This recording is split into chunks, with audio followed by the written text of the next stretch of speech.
Hai, selamat kembali ke YouTube Pibon Channel. Tular di media sosial mengatakan calon Barisan Nasional Parlimen Pengkalan Cepa Hafizul Nizam tidak menghabiskan pengajian di Indonesia selain tidak layak menggunakan gelaran doktor. Kesalahan penal kod ni kesalahan jenayah. Calon PRU 15 Pengkalan Cepa, Hafizul Nizam telah memalsukan dokumen dengan bertujuan memperdaya rakyat Malaysia terutama pengundi di Parlimen Pengkalan Cepa. Dia juga membuat beberapa kesalahan lain seperti memakai gelaran doktor perubatan walaupun tiada kelayakan dan tauliah. Liana Marzuki telah membongkarkan status calon Pengkalan Cepa ini di laman Facebooknya. Katanya, ada little bird bagi tahu saya, tolong tengokkan CV doktor ni. Kerana dia kata kalau di Universiti Gejah Madah setakat sarjana muda perubatan tidak boleh jadi doktor. Saya pun cek nama dia Malaysia Medical Council MMC. Tak jumpa pula rekodnya. Tapi dia kata dia buka klinik sendiri. Itu tak perlukan sijil MMC ke? Makanya boleh ke dia claim dia doktor? Diberitahu juga dia naikkan poster ni di Facebook, lepas tu diturunkan pula. Hanya dia boleh bagi tahu kita kenapa. Dia calon UMNO di Pengkalan Cepa. Semalam ada isu dengan timbalan ketua puterinya. Saya tak terima lagi penjelasan mereka. Kita bagi peluang mereka jelaskan. Penamaan calon pun nak dekat. Pada calon lain, kalau boleh diingatkan, yang dikejar bukan yang berhormat. Patutnya yang berkhidmat. Makanya, kalau nak abdiri jangan sampai tak ingat. Calon Barisan Nasional Parlimen Pengkalan Cepa, Dr. Muhammad Hafizul Nizam Muhammad Hasdin membuat laporan polis berhubung fitnah yang mengatakan beliau tidak menamatkan pengajian di universiti selain tidak layak menggunakan gelaran doktor. Beliau berkata, fitnah itu mula tersebar malam tadi dan berlarutan sehingga hari ini menyebabkan dia tampil membuat laporan polis. Assalamualaikum warahmatullahi wabarakatuh. Alhamdulillah. Pada petang ini, saya telah selesai membuat satu laporan polis berkaitan isu yang berulang pada malam tadi lah, yang berlarutan sehingga ke hari ini. Semua telah saya memberi penjelasan kepada pegawai PJRN yang membuat catatan. Saya telah memberikan statement. Selebihnya saya serahkanlah kepada pegawai saya untuk meneruskan kes ini lah. Saya rasa ini adalah satu serangan kerana serangan ini bertujuan untuk mencemarkan nama baik saya dan juga serangan untuk menjejaskan reputasi saya sebagai calon Parlimen Pengkalan Cepa mewakili Parti Barisan Nasional. Saya rasa pihak yang menyerang ini sengaja untuk membuang waktu saya supaya tidak mempunyai masa yang cukup untuk berkempen.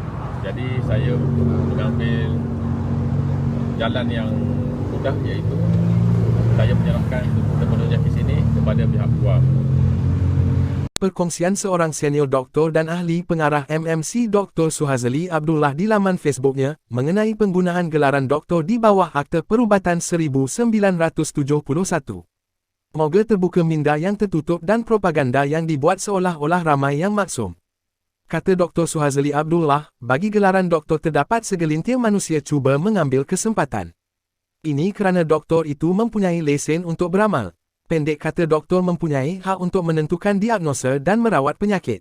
Ianya melibatkan nyawa manusia. Doktor palsu yang boleh direka-reka oleh individu tertentu semata-mata ingin mengaut keuntungan.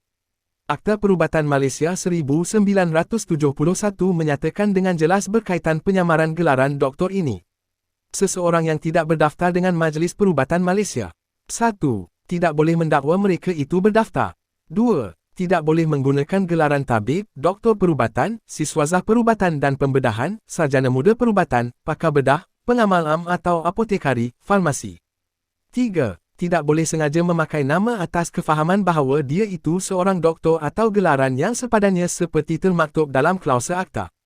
4. Tidak boleh juga menggunakan dan memakai nama atau alatan dengan maksud mendorong orang lain percaya bahawa dia berkelulusan dengan gelaran doktor atau sepadan dengan klausa akta.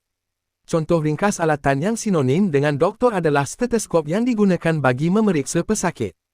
Meletakkan stetoskop di tengkuk dan mempromosi bahawa dia adalah doktor berdaftar adalah satu kesalahan. Bagi alatan lain, terdapat akta alat-alat perubatan yang hanya dibenarkan untuk digunakan bagi mendiagnos dan merawat pesakit. 5. Tidak boleh juga menggunakan gelaran doktor dengan menjalankan amalan kaedah-kaedah sains dan moden. 6. Tidak boleh juga menggunakan istilah premis yang digunakan oleh doktor atau sepadan dengan klausa akta, seperti klinik atau dispensari atau hospital atau perkataan bahasa lain yang berupa menjalankan amalan perubatan sebagai seorang doktor berdaftar. Bagi doktor yang berdaftar pula, mereka-mereka boleh menggunakan gelaran berkenaan. Terlalu besar implikasi jika seseorang yang tidak layak dan menggelarkan diri mereka sebagai doktor. Berubat dan merawat itu melibatkan nyawa manusia. Justru tidak boleh sewenang menggunakan gelaran bagi meraih status masyarakat apatah lagi mengaut keuntungan duniawi. Report yang saya buat ini bukan bersifat menafikan. Saya report adalah report am. Report am yang saya jelaskan tentang apa yang berlaku.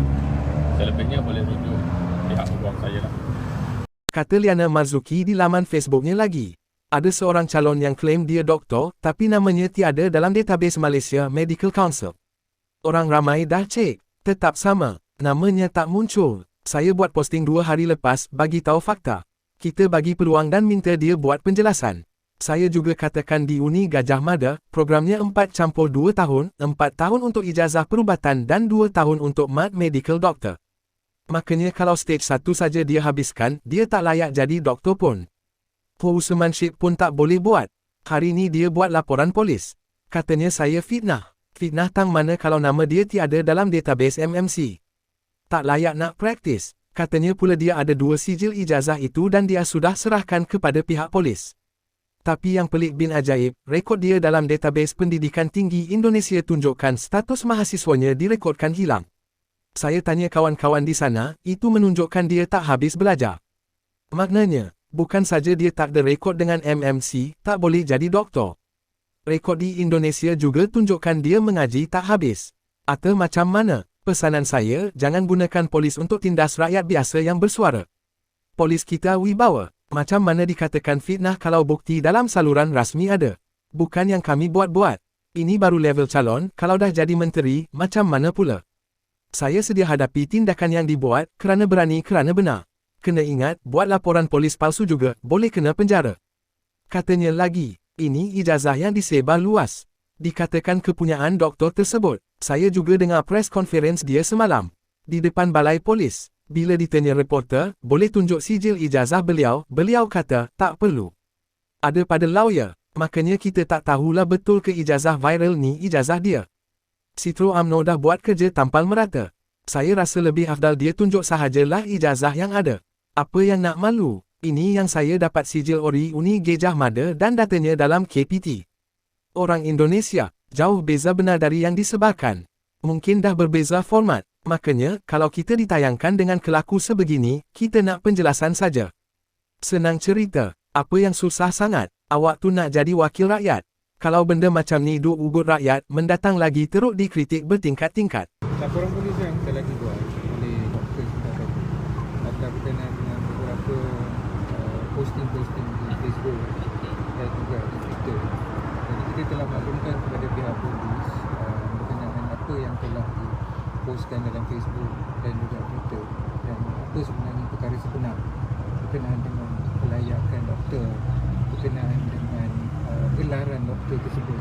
Jadi kita dah jelaskan kepada pihak polis dan pihak polis Dewan Menyiasat pun dah ambil record statement daripada doktor dan menjelaskan hal-hal sebenarnya. Doktor pun dah kemukakan sijil-sijil berkenaan sebagai bukti kepada pihak polis. Jadi kita serahkan kepada pihak polis untuk teruskan. Penyataan rasmi semalam, melalui Dada Akhbar, calon Barisan Nasional Pengkalan Cepa telah mengatakan pihak universiti telah mengesahkan sijil pelajaran beliau adalah sah. Namun, penyataan tersebut tidak disertakan apa-apa bukti atau penyataan khas dari pihak universiti. Setakat ini hanya hearsay atau cakap-cakap kosong daripada beliau. Kata Liana Marzuki lagi, saya dengan ini mengemukakan bukti daripada pihak Universiti Gajah Mada menjawab email rasmi yang dibuat oleh pihak saya. Ia mengatakan calon BN ini bukan merupakan alumni UGM, sijil ijazah yang diviralkan juga adalah palsu. Surat itu juga mengatakan beliau tidak tamat pengajian. Saya juga telah menyemak kembali database Kementerian Pendidikan Tinggi Indonesia, ia juga merekodkan calon ini belum lulus pengajian. Boleh semak sendiri melalui link di bawah. Dengan ini, saya menggesa calon ini agar berterus terang kepada rakyat dalam masa 24 jam. Sekiranya tiada kenyataan dan bukti daripada beliau dalam tempoh masa tersebut, saya akan meneruskan melalui laporan polis dan peguam saya akan mengambil tindakan selanjutnya untuk menyaman beliau. Saya selalu percaya, the power in people is greater than the people in power. Bangkit anak bangsaku, jangan dibiarkan pemimpin sebegini menang pilihan raya dan memerintah kita. Saya belajar di Indonesia pada tahun 2004 lah sana. Dan saya balik ke Malaysia pada tahun 2010. Saya telah menunjukkan semua sijil pengajian saya, tetapi saya tidak akan dedahkanlah kepada media kerana jika ingin berurusan tentang sijil pengajian, sila rujuk kepada peguam lah. Kerana saya anggap kes ini adalah kes untuk memfitnah saya serta memalukan saya untuk menjejaskan reputasi saya dalam pilihan raya umum ke-15. Sepanjang saya belajar di Indonesia, boleh rujuklah dengan kawan-kawan saya lah.